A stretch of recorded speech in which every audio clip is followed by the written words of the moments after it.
আমার চ্যানেলের সকল দর্শকদের জানাই আন্তরিক শুভেচ্ছা ও সালাম। আসসালামু আলাইকুম। আশা করি আল্লাহর অশেষ রহমতে আপনারা সবাই ভালো আছেন। আজকে আরও একটি নতুন ভিডিও নিয়ে হাজির হলাম। ভিডিওটি না টেনে সম্পূর্ণ দেখুন, তাহলে অনেক কিছু জানতে পারবেন। তো চলুন শুরু করা যাক। ওয়াহাব ইবনে মুনাব্বিহ রাদিয়াল্লাহু আনহু বর্ণনা করেন, হযরত ঈসা আলাইহিস সালাম দুই ব্যক্তিকে এন্তাকিয়া শহরে সত্যের দাওয়াত দিতে প্রেরণ করেন। এই জনপদের রাজার নাম ছিল আনতাফাস। সে ছিল মূর্তি পূজক। ওই দুই ব্যক্তি এন্তাকিয়া পৌঁছলেও রাজার নিকট যেতে পারেনি। অনেকদিন তাদের অপেক্ষা করতে হয়েছে। একদিন রাজা শহরে বের হলো। তারা উভয় উচ্চস্বরে আল্লাহু আকবার বলেন। উচ্চস্বরে আল্লাহু আকবার জিকির করায় রাজা রাগান্বিত হয়ে তাদের গ্রেফতার ও ১০০ বেত্রাঘাত করার আদেশ করেন। যখন তাদের উভয়কে মিথ্যা জ্ঞান করা হয় এবং তাদেরকে প্রহার করা হয়, তখন হযরত ঈসা আলাইহিস সালাম তার অনুসারীদের নেতা শামুনকে তাদের সাহায্যার্থে প্রেরণ করেন। ছদ্মবেশে শামুন সে জনপদে হাজির হলেন। রাজার নিকটস্থ লোকদের সঙ্গে তার যোগাযোগ হয় এবং তাদের মাঝে তিনি জনপ্রিয় হয়ে উঠলেন। তখন তারা রাজাকে শামুনের ব্যাপারে অবহিত করল। রাজা শামুনকে দরবারে ডেকে পাঠালে তিনি হাজির হলেন। শামুনের সঙ্গে আলোচনায় রাজা মুগ্ধ হল এবং তার যথাচিত সম্মান করল। কিছুদিন পর শামুন রাজাকে বললেন, আমি জানতে পেরেছি যে দুই ব্যক্তিকে আপনি কারাবন্দী করে রেখেছেন। তারা যখন আপনার ধর্মের বিরোধী কথা বলেছে তখন আপনি তাদের প্রহার করেছেন এবং বন্দী করেছেন। আপনি তাদের সঙ্গে কোন কথা বলেছিলেন? বাদশাহ বলল, আমি এত বেশি রাগান্বিত হয়েছিলাম যে তাদের সঙ্গে কোনো কথাই বলতে পারিনি। তখন শামুন বলল, রাজা যদি সমীচীন মনে করেন তবে তাদের তলব করে জিজ্ঞাসা করতে পারেন। শামুনের পরামর্শে রাজা ওই দুজন বাণীবাহককে তলব করল। শামুন তাদের জিজ্ঞাসা করলেন, তোমাদেরকে কে এখানে পাঠিয়েছেন? তারা জবাব দিলেন, আল্লাহ তাআলা, যিনি সমস্ত কিছু সৃষ্টি করেছেন, তার কোনো শরিক নেই। শামুন তাদের বললেন, আল্লাহ তাআলার গুণাবলী সংক্ষেপে বর্ণনা কর। তারা বলল, তিনি যা ইচ্ছা তা করেন, তার যেমন মর্জি হয় তেমনি আদেশ দেন। শামুন বললেন, তোমাদের নিকট কোন নিদর্শন রয়েছে? তারা বলল, যে কোনো নিদর্শন ইচ্ছা তলব করতে পারেন। একথা শ্রবণ করা মাত্র রাজা এমন ছেলেকে ডেকে আনল যার চক্ষুর কোন নমুনা ছিল না। কপাল যেমন সমান, চক্ষুর স্থানও তেমন সমান। তখন ওই দুই ব্যক্তি আল্লাহর দরবারে দোয়া করতে লাগলেন। অবশেষে ওই ছেলেটির চক্ষুর স্থান ফেটে গেল এবং একটু পরে সে চক্ষুষ্মান মানুষ হয়ে গেল। রাজা অত্যন্ত আনন্দিত ও আশ্চর্যান্বিত হল। শামুন রাজাকে বললেন, যদি আপনি আপনার উপাস্যকে এরূপ করতে বলেন আর উপাস্য যদি এরূপ করতে পারে তবে আপনার প্রাধান্য বিস্তার হবে।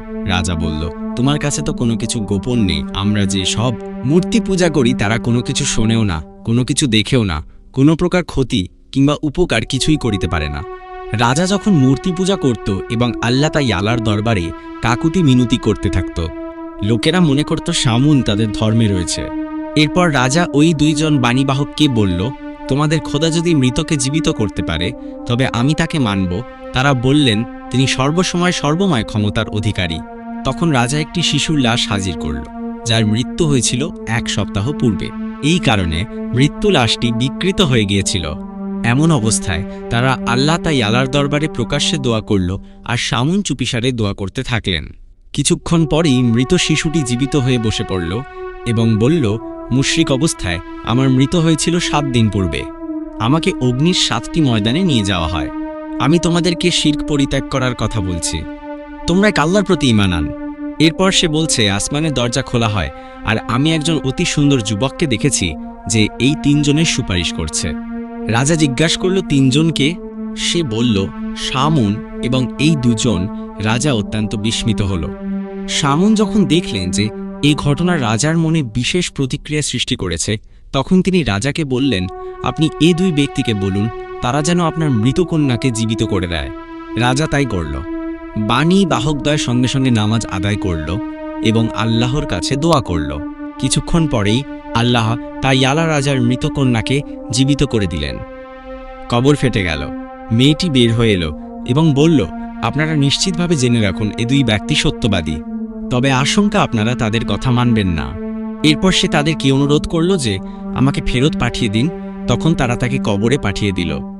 ইবনে ইসহাক কাব এবং ওয়াহাব রাদিয়াল্লাহু আনহু এর সূত্রে বর্ণনা করেছেন, রাজা শেষ পর্যন্ত ঈমান আনেনি আর তার জাতীয় ঈমান আনেনি। এরপর রাজা উভয় রাসূলকে হত্যা করার ইচ্ছা করল। এই খবর পেয়ে বৃদ্ধ হাবিব দ্রুত বেগে এসে রাজা এবং তার পরিষদের উপদেশ দিয়েছে। এই হাবিবে নাজ্জার তিনি ছিলেন অত্যন্ত বেকার ব্যক্তি। শহরের এক প্রান্তে নির্জনে থেকে আল্লাহ তাআলার বন্দেগীতে মশগুল থাকতেন। রাসূলগণের সঙ্গে কাফেরদের দুর্ব্যবহার দেখে তিনি নীরব থাকতে পারলেন না, তাই তাদের সাহায্যে ছুটে আসেন এবং তাদের অনুসরণের জন্য তার সম্প্রদায়ের প্রতি আহ্বান জানালেন এবং তিনি বললেন, তোমরা অনুসরণ কর এমন লোকদের যারা তোমাদের নিকট কোনো প্রতিদান চায় না এবং যারা হেদায়েতপ্রাপ্ত, যারা সঠিক পথের দিশারি। কোন কোন বর্ণনায় আছে, হাবিবে নাজ্জার যখন লোকদেরকে রাসূলগণের অনুসরণের আহ্বান জানাল, তখন লোকেরা তাকে পাকড়াও করে বাদশাহের নিকট নিয়ে যায়। বাদশাহ তাকে জিজ্ঞাসা করল, তুমি কি রাসূলগণের অনুসারী হয়েছে? তখন তিনি বাদশার প্রশ্নের জবাব দিলেন, বলেন, অর্থ, যিনি আমাকে সৃষ্টি করেছেন তার ইবাদত করব না, তবে কার ইবাদত করব?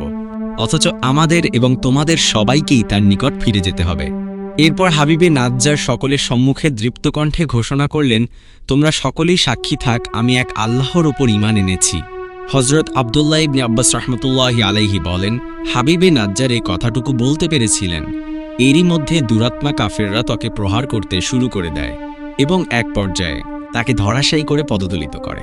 হযরত ইবনে মাসউদ রাহমাতুল্লাহি আলাইহি বলেন, তাকে এত নৃশংসভাবে হত্যা করা হয় যে তার নাড়িভুঁড়ি পর্যন্ত বের হয়ে গিয়েছিল।